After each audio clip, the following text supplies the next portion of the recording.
got to that level, and the level was, you're not supposed to think about it. It's supposed to be real, and it's supposed to be in the movie. Swing away, Meryl. It's not supposed to suddenly turn into a sci-fi movie. It's always been this kind of hybrid movie between a drama and sci-fi, and should stay that way. It's been super rewarding. I would do it again, and I feel like I have so much more knowledge about the process that I can do it again a little better. Cut. Very nice. Right. Very nice, Rory. And we cut. Right.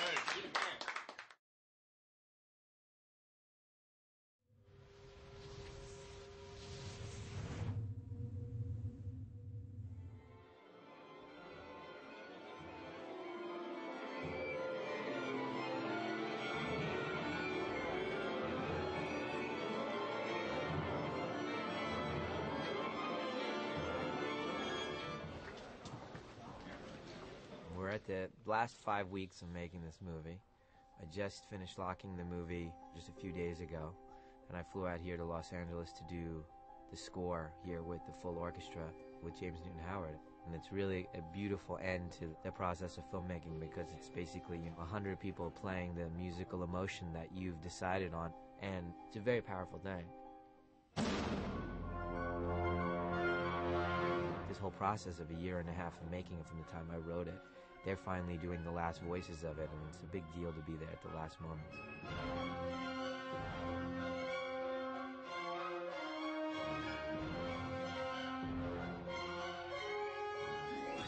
First of all, I feel like, music is used way too much in movies as a crutch, as a band-aid, as I believe that editing is used as a band-aid to cover up poor storytelling. So, to avoid both those things, I cut as little as possible to hold myself to those kind of things. I mean, if they could just give that like 5% more emotion, you know, in playing this.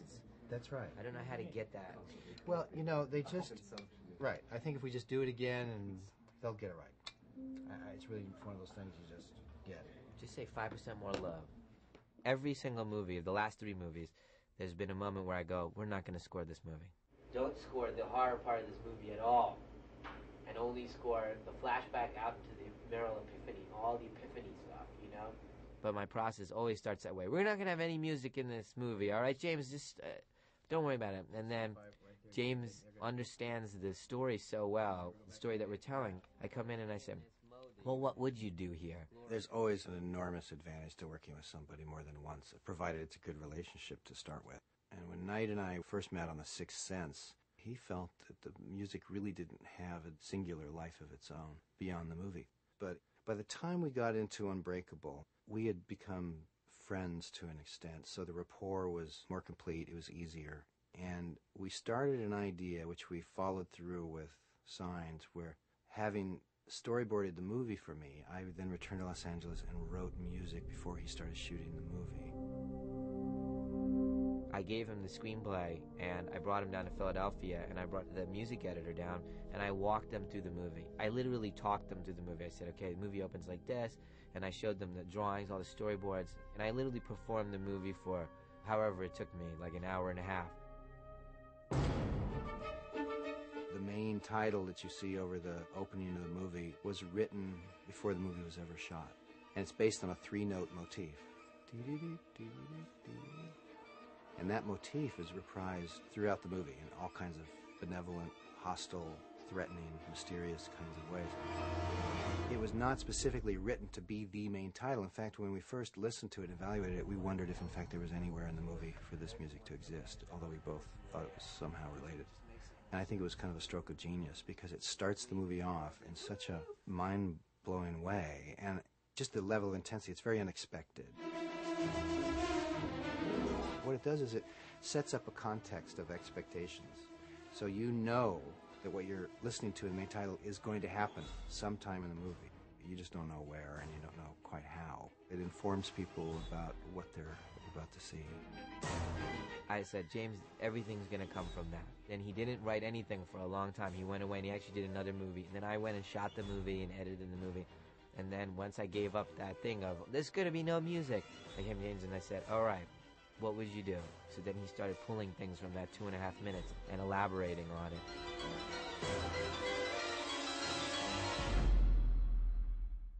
I don't want the force issue. I just need a little bit more. We're talking about a little bit more at 65. The last sequence was, without question, the most difficult film music I've ever written, the biggest challenge. It starts off as a moment of utter disbelief and shock and horror. Goes through moments of recognition. Hi, sweetie. Hi, baby. The building part after the flashback when he sees the bat on the wall, that's three-note motif. And very quickly does an about face and ends up in a very tender moment. The whole thing was about structure, which is really the secret to any writing, whether it's music or words. I was trying to go back to my three-note motif as much as possible. That's when the music is really sort of flexing its muscle, and these three notes have really sort of unified to be a force. It was just the most difficult getting it right kind of process that I've ever been through. For me, so far, Tom, I would go first half, this one. Yeah. Half meaning up to the couch. Okay. And then couch on. Let's do one more live.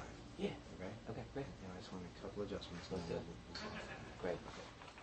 Knight and I will oftentimes have 2 points of view. His point of view will be performance-oriented, which is an incredibly valid point of view, that one felt right. It may be loose, the violins may have not been very together, and we have problems with the percussion, but it had an energy and a rawness that really appeals to me.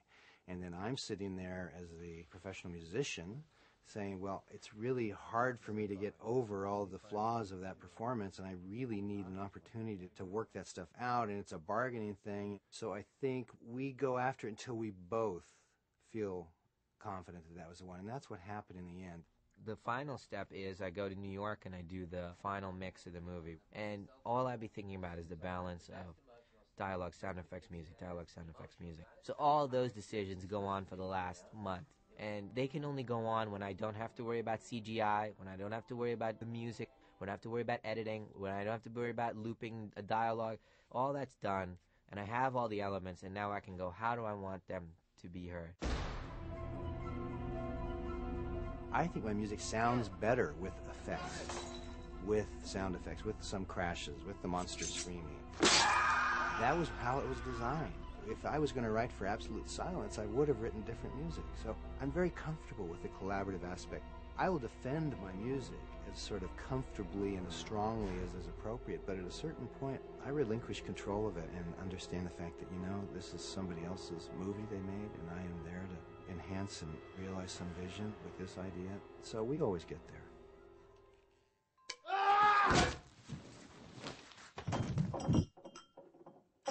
With Sixth Sense, we had a cut with no music, and Unbreakable with no music, and Signs, especially Signs with no music. They all have this poetry to them where you can hear the subtle voices of the writing and the acting.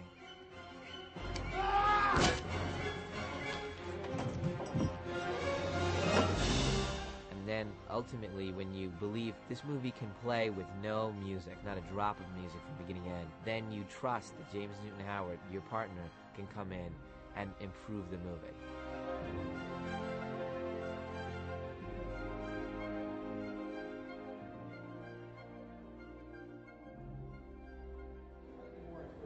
So 5% more love would cover all of this. 5% more love is the direction.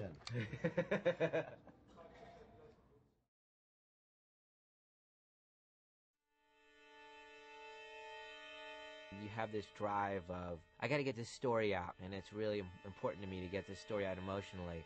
And then the filmmaker, businessman comes in and says, to my head and says, it's got to be a success, got to do this, we have to orient it here, we got to promote it like this, we got to put it out here, and you start thinking about all these things, and there's a big side of me that's hardcore businessman, because I choose to make a career based on my emotions.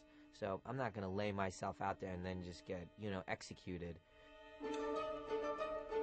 And so we started really early on talking about the trailer and what we wanted to achieve. We came up with this beautiful idea of doing many trailers, starting with a teaser, then doing the full-out trailer.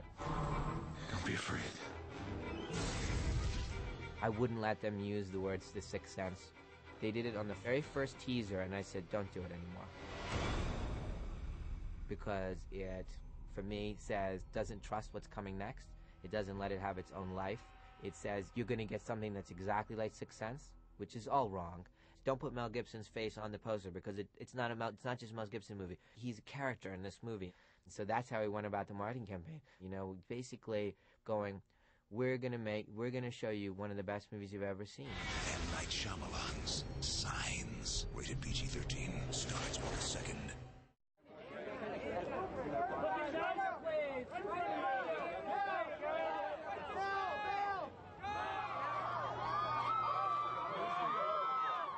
Premiere was an amazing experience.